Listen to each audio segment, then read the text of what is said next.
여러분, 오늘 메시지의 핵심 내용은 다니엘에게 그 환상의 해석에 대한 부분들을 가르치는 가브리엘에 대한 내용입니다. 그리고 그 내용의 핵심은 모든 역사를 하나님께서 이끌어 가시고 정하신 때가 있다고 말씀합니다. 그 때를 잘 분별하여서 하나님께 모든 영광을 돌리고, 그리고 또한 때를 분별하여서 하나님께 나아가는 그런 지혜가 있기를 여러분들께 축복드리면서 시작하겠습니다. 오늘 하나님께서 우리에게 주신 말씀은 다니엘서 8장 15절부터 27절 말씀인데, 제가 먼저 읽겠습니다. 나 다니엘이 이 환상을 보고 뜻을 알고자 할 때 사람 모양 같은 것이 내 앞에 섰고, 내가 들은즉 을레강 두 언덕 사이에서 사람의 목소리가 있어 외쳐 이르되, 가브리엘아, 이 환상을 이 사람에게 깨닫게 하라 하더니, 그가 내가 선 곳으로 나왔는데 그가 나올 때 내가 두려워서 얼굴을 땅에 대고 엎드리매, 그가 내게 이르되, 인자야 깨달아 알라. 이 환상은 정한 때 끝에 관한 것이니라. 그가 내게 말할 때 내가 얼굴을 땅에 대고 엎드려 깊이 잠들매, 그가 나를 어루만져서 일으켜 세우며 이르되, 진노하시는 때가 마친 후에 될 일을 내가 내게 알게 하리니 이 환상은 정한 때 끝에 관한 것임이라. 내가 본 바 두 뿔 가진 수량은 곧 메대와 바사 왕들이요, 털이 많은 수렴소는 곧 헬라 왕이요, 그의 두 눈 사이에 있는 큰 뿔은 곧 그 첫째 왕이요, 이 뿔이 꺾이고 그 대신에 내 뿔이 났은즉 그 나라 가운데서 내 나라가 일어나되 그의 권세만 못하리라. 이 내 나라 마지막 때에 반역자들이 가득할 즈음에 한 왕이 일어나리니 그 얼굴은 뻔뻔하며 속임수에 능하며 그 권세가 강할 것이나 자기의 힘으로 말미암은 것이 아니며, 그가 장차 놀랍게 파괴 행위를 하고 자의로 행하여 형통하며 강한 자들과 거룩한 백성을 멸하리라.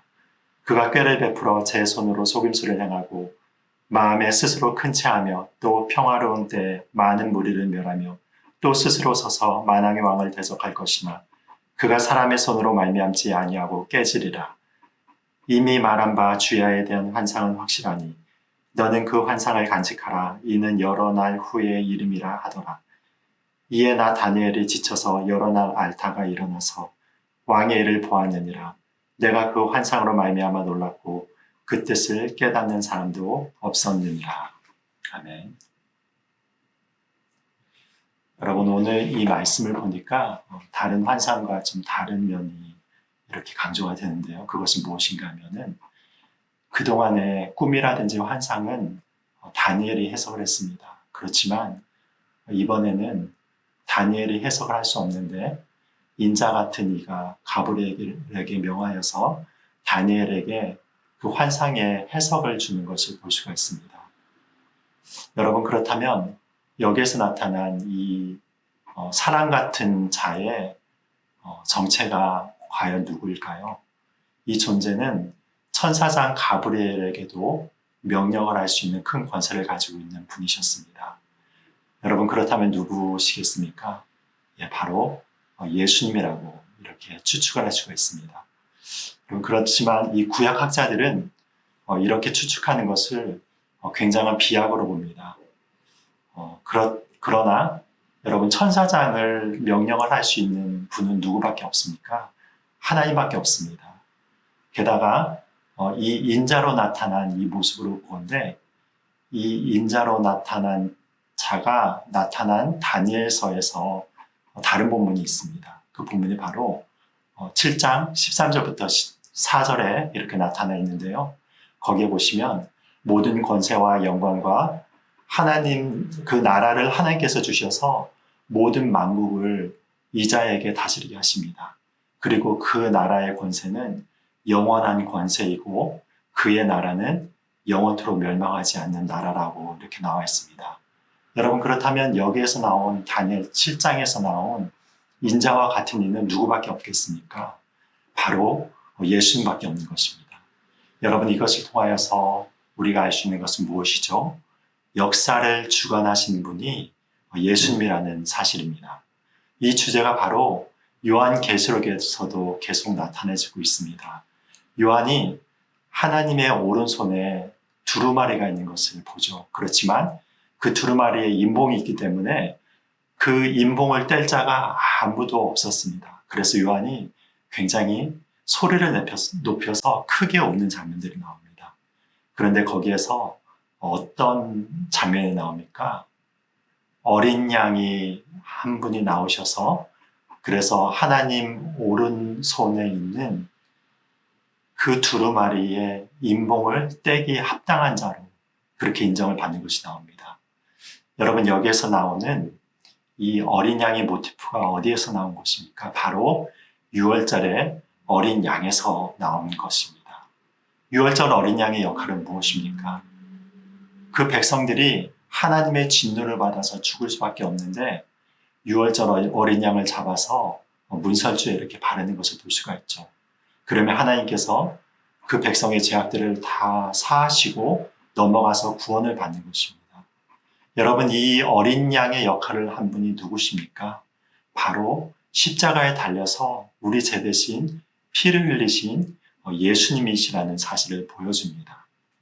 여러분, 그렇다면 왜 예수님께서 이 역사의 주관자가 될 수가 있는 것입니까? 예수님은 온 땅을 창조하신 하나님이시고 죄가 없으십니다.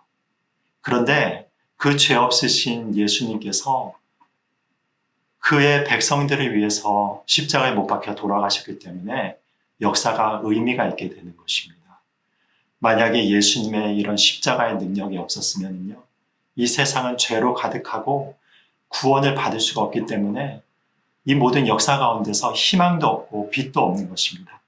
그렇기 때문에 예수님께서 인봉을 떼기에 합당한 자로서 역사의 주관자로서 이 모든 역사를 주관하고 계신 분으로 성경은 기록하고 있는 것입니다. 그런데 여기에서 보니까요, 두 동물들이 나오게 되죠. 첫 번째 동물은 숫양이 나오고 두 번째는 숫염소가 나옵니다. 숫양에서 두 개의 뿔이 이렇게 묘사가 되는데 그 두 개의 뿔이 두 제국입니다. 메대와 바사 제국을 의미를 하고 그 뒤에 숫양을 쳐서 멸하는 숫염소가 나오는데 그것은 바로 헬라 제국을 일컬어서 이야기하는 것으로 나왔죠. 그리고 거기에서 커다란 뿔 하나가 나오는데 그 뿔은 바로 헬라 제국을 온 세계 가운데서 가장 강대하게 만든 알렉산더 대왕이 됩니다. 그런데 그 뿔이 빠지게 되는 것이 나오죠.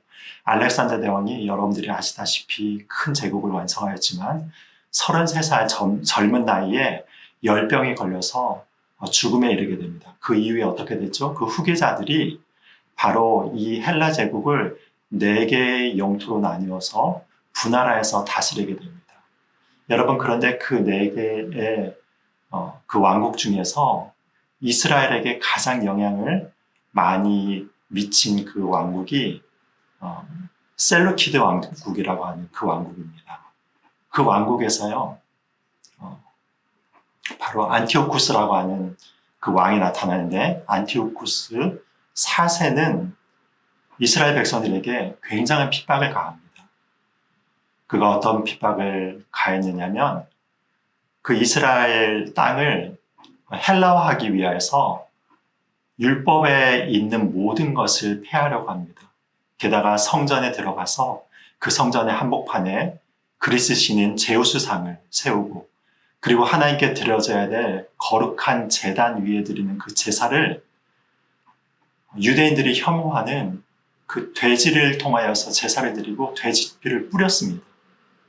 그런 만행을 저지르고 그리고 또한 할례를 행하지 못하게 함으로 인하여서 할례를 행하는 자들을 다 죽이는 끔찍한 일을 저지른 것을 볼 수가 있습니다. 여러분, 이런 어떤 폭정적인 이런 왕을 성경을 묘사를 하기는 어떻게 묘사를 합니까? 이렇게 짐승과 그리고 그 짐승의 뿔로 묘사를 하는 것을 볼 수가 있습니다. 이 다니엘서도 보시면은요, 여러분들이 잘 아시는 느부갓네살 왕을 생각해 보시면 알 수 있습니다.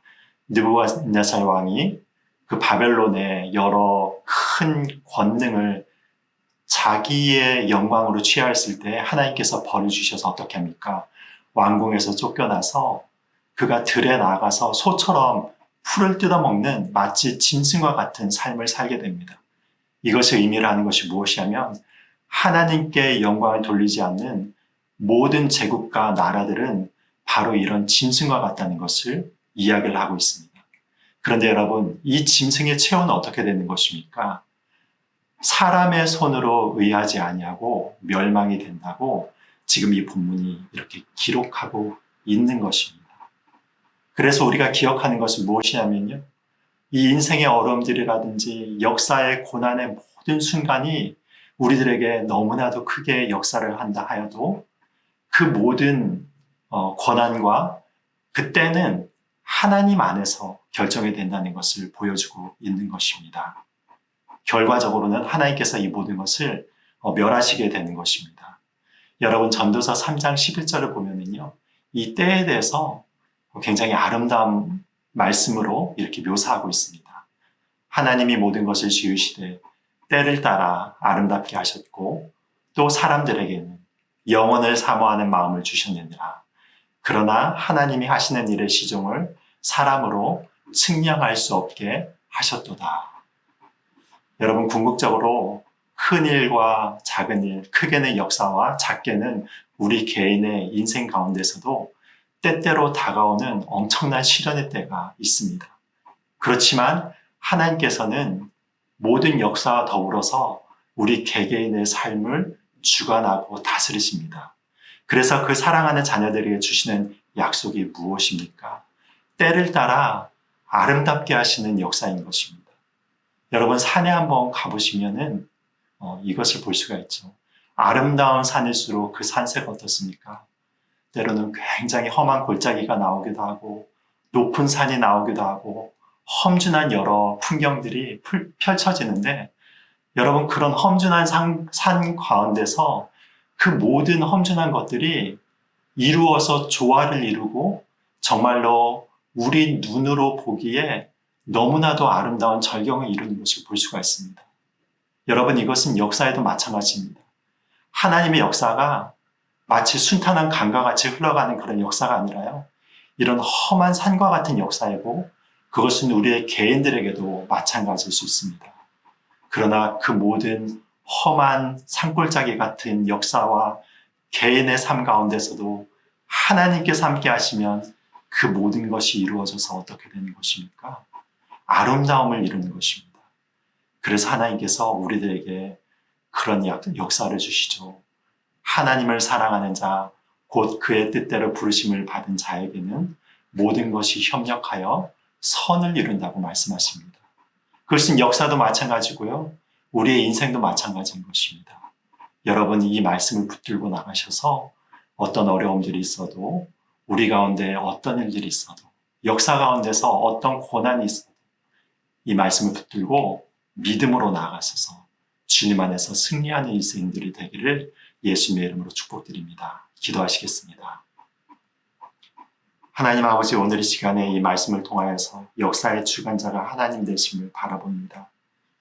아버지 우리가 살아나가고 있는 모든 세상 가운데서 평화로운 순간이 한순간도 없고 또한 이 땅 가운데서 진정한 평화를 누릴 수 없음을 고백을 드리고 우리의 인생 가운데서도 여러 가지 어려움을 고난의 순간을 만날 때가 있습니다.